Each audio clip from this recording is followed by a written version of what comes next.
Hello, welcome to my channel AJ Bhai fitness.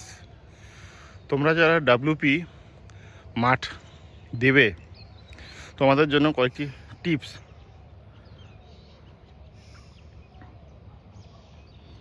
যাদের মোটামুটি 6.5 মিনিটের মধ্যে কমপ্লিট হচ্ছে না, তোমরা হয়তো কারো 10 সেকেন্ড বেশি লাগছে, তোমরা চেষ্টা করবা মাঠের যে 200 মিটারের যে ট্র্যাক আছে সেই ট্র্যাকের মধ্যে রান করার। কারণ কি, সেখানে গিয়ে মাঠের 200 মিটারই ট্র্যাক দেবে।